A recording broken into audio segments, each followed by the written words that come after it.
Hello everyone, it's Wacky Anime What If here to present you with What If Subaru Had Killer Queen Chapter 1.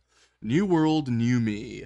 Let's go ahead and get into it. The What If starts with Subaru Natsuki and his Yoshikage Kira cosplay walking towards a cosplay event that's happening near his neighborhood. He figured that this would be a pretty good experience for him. He's never went to one before, and his friends seem to have enjoyed the ones they went to, so he figured, why not? But as he walked into the cosplay con, he noticed something absolutely terrifying. Every one of them were doing some weird ass shit. He saw this one guy dressed up as Dio, just all the way in a crowded area, screaming in the stupidest way. And the thing is, it sounded so stupid, Subaru couldn't help but think in his head, nah, that ain't Dio, that's Rio, that's the Walmart brand version. That's when your mom says we have Dio at home. They give you that shit.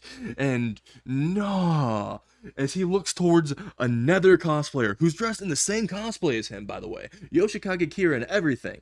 And as he sees a Chun-Li cosplayer walk by him, that one cosplayer, dressed as Yoshikage Kira, ends up saying, "Oh, there was an explosion in my pants." And as he says this in the weirdest way, and Subaru was able to hear that from earshot of him, Subaru just looked towards the exit of the cosplay con and thought, you know what? Should I just go ahead and walk out and leave at this point? Because I was in here for like not even 5 seconds and I see this shit. As Subaru is thinking about bailing, he sees a Naruto fan, or literally Naruto, run into a prop shop. It's literally named Prop Shop, and it had tons of different anime props that you can use to make your cosplay look cooler. That's literally the slogan that was on the front of the shop. And Subaru saw that they looked pretty cool, the cosplay props, so he figured might as well go there, but he also reminded himself to ignore the Naruto fan that Naruto ran in there, because they're probably going to pull some weird shit knowing his luck. And as he walked in there, he was not disappointed to see the Naruto fan literally doing hand signs, although he figured this was kind of the most harmless thing and didn't really bother much. And he was actually kind of impressed how fast he was doing them. Like, he was doing these so fast he couldn't even see shit. Like, he must have thought, man, this man must have a quick jacking off hand, because I can't see this man's hands at all. Man's experienced professional at this. I can tell because he looks like he definitely doesn't get no bitches.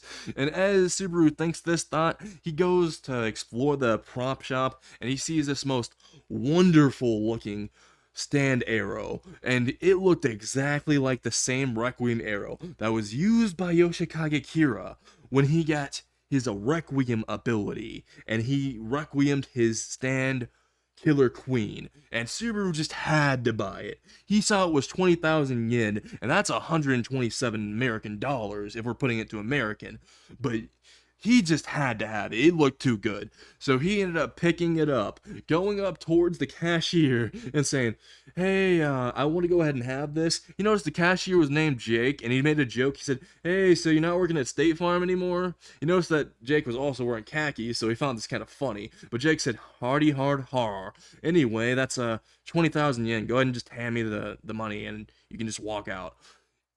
Subaru noticed that the cashier seemed very rude, but he just handed him 20,000 yen, and before he could even walk out afterwards, after making his purchase, that one Naruto fan that was so quiet immediately just turned towards Subaru, who had his back turned to him, and thought, I'm about to end this man's whole career, as he rushed and sprinted toward this man. Subaru only turned his head behind him slightly, and saw this man in position about to use the 1,000 years of death on him, and he even screamed it aloud. And when he used it, Subaru ended up screaming, and as this man pulled his fingers out, he just ran off, and Subaru ended up screaming, "Hey yo, what the fuck?" as he started chasing after him, and he was not gonna let this shit slide. No, he was about to just go ahead and fold this man real quick. He was chasing this Naruto fan, this poor Naruto fan, who was literally running towards everyone through the convention and being chased by Subaru like a fucking bloodhound, like the fucking mafia. Subaru was not letting up as he was chasing this man. And as he was chasing him, he noticed that he kind of was getting tired and he ended up like rubbing his eyes, and all of a sudden these shadow hands fucking appeared in the corner of his view, and he thought, oh shit, I've seen enough hentai, I know where this is going. Please no, please no. But instead of what he was expecting to happen, all of a sudden when he blinked, he just woke up in a whole different fucking world. Like, he saw that there was demi-humans everywhere, and he saw that there was a literal ground dragon moving a carriage, and Subaru thought, I'm not in Japan anymore, am I? He, unlike other anime fans who would be absolutely ecstatic by this, was absolutely shitting bricks as he realizes he has no service and his phone isn't going to work and probably going to die soon. He has a very limited amount of things on his person, his wallet full of money that he cannot use in this world, a credit card, which I don't think anyone in medieval times accept, as he thinks, oh, but it would be kind of funny to just hand a knight a fucking credit card and be like, hey, can I buy a sword from you? But Subaru just says, yeah, I'm fucked, as he just sees all he has in his hand is a stand arrow and his Yoshikage Kira cosplay on. He just walks away. He just tries to find anywhere to get any information from. And as he starts trying to ask people, he realized the people here are fucking assholes, as he went towards this one Apple stand guy, and he ended up trying to ask a simple question of where he is. The Apple stand guy says, you got any money? Subaru said, no, I just want to ask a question, but no. Immediately the Apple stand guy said, get the fuck away then. And Subaru said, damn, you don't need to be so rude. The Apple stand guy just looks at Subaru and says, yeah, and you don't need to be so broke, but you are. Then the Apple stand guy immediately says right after, now go ahead and scram. I don't want bums in front of my business. You're gonna make it tank. And as he says this, Subaru just thinks, okay, I'm just gonna have to go ahead and see if anyone else can help me out with this situation. And maybe if I can get information off other people. I mean, not everyone's gonna be this rude.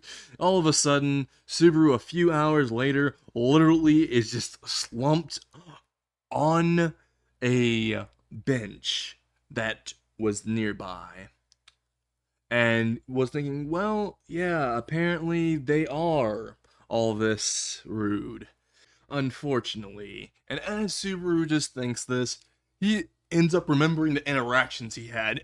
Every single one of them looked at him like he was a pervert and even called him a pervert. One woman even slapped the shit out of him. He didn't even do anything. He didn't even talk to her yet to ask where he was or any questions. And Subaru was wondering why they called him a pervert, though. I mean, he's wearing clothes and everything. And then as he looks down, he notices something that he forgot. He forgot this one important fact the entire day. He forgot to zip up the fly of his pants.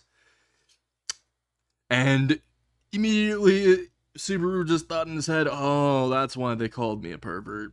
Okay, now I get it. He zips it up and just thinks, oh, fucking shit. I can't believe I forgot to zip up my pants. Yeah, that was all on me. And as Subaru gets off the bench, he ends up walking all the way into an alleyway, just try to get some silence and away from people, as he wants to clear his thoughts and it's very noisy around him. So as he walks into the alleyway and walks to the end of it, sits down and tries to process that he's definitely stuck in this world, and his survivability is probably very low.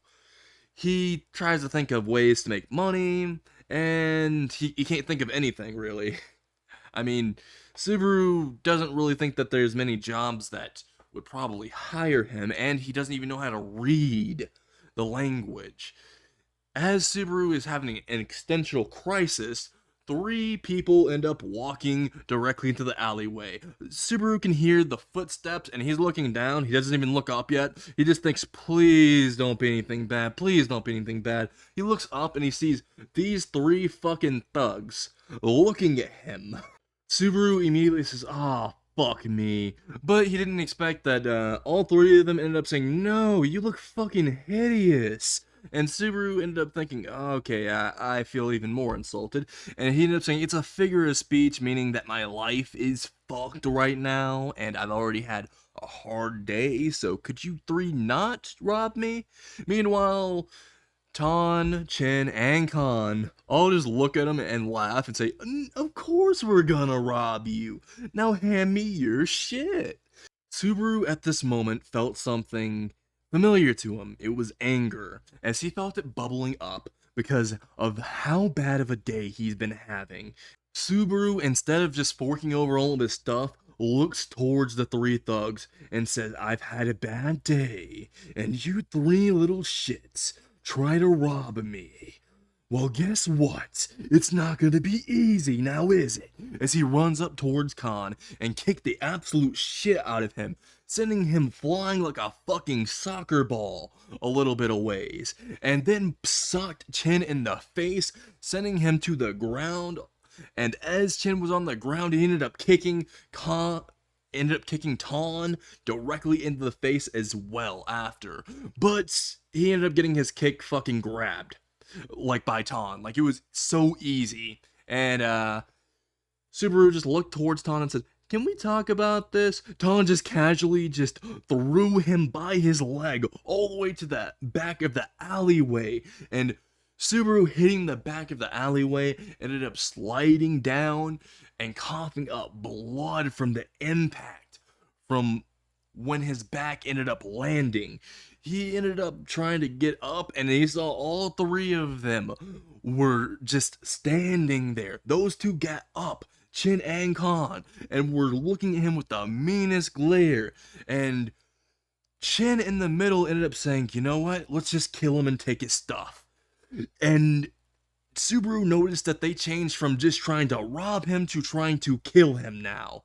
And Subaru, in his panic, tried to move backwards, but he notices that there's nowhere to actually run. So he decided to try to run. He ended up grabbing the closest thing near him for a weapon, which was the arrow. And as he was running, he ended up trying to stab Ton, as Ton was blocking his way from his escape. But Ton ended up grabbing his wrist and then forcing him to stab himself with the stand arrow. But as Subaru got stabbed with the stand arrow, something odd happened. Subaru felt intense pain for just a short instance, but all of a sudden, the arrow just, when it was removed, there was nothing there. There was no blood or anything. It was as if he never got stabbed. And Ton, Chin, and Khan were even freaked out by this, but they decided to just go ahead and put that in the back burner and just start whooping his ass as Ton ended up punching him in the face, and the punch was like a freight train towards him. As it landed towards his face, it felt like he felt the pain in slow motion, and it was agonizing as he landed to the ground, and Chen ended up kicking him directly in the stomach, causing him to cough up saliva and a little bit of blood as he kept on kicking him over and over again. And Khan, the little fucker, ended up pulling out a mini knife and stabbed him in the fucking ankles. Talk about an ankle biter is what Subaru says, but then he starts to stop joking as he realizes he's gonna fucking die. But this was his coping mechanism. And as he started to see everything go a little bit darker, he ended up thinking, is this where I die? By three random thugs in another world, away from my family.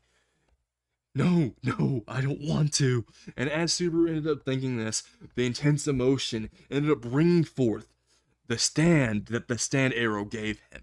Killer Queen emerged, and as it did, it grabbed Khan by the face and detonated him as a bomb, and Khan ended up exploding in a gory mess, but the gory mess ended up being vaporized by the explosion as well in a few seconds, and Chen and Ton, who saw that, didn't even have time to process it before Killer Queen ended up socking Chen in the face, sending him flying back.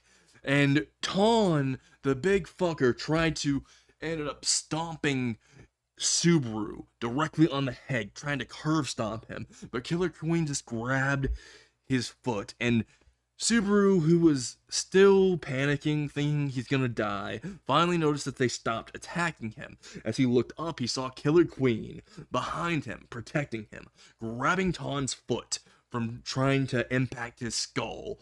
And Subaru ended up immediately thinking in that one instance, wait, maybe that stand arrow, maybe when I ended up getting sent here, it turned into a real one. And when I was stabbed, I got a stand. He ended up seeing that one of them was missing, assuming that they probably ended up dying by Killer Queen from when it awakened, as it instinctively ended up targeting the threats. And Subaru ended up not feeling really any remorse, though. Normally, a normal person would, but Subaru realized the minute that he was in this new world, he could not be a normal person anymore. He can't freak out over a death. After all, he doesn't know how many he has to kill. And as he gets up, and Ton gets his foot thrown back and he falls on his ass, Subaru walks menacingly towards Chin and Ton.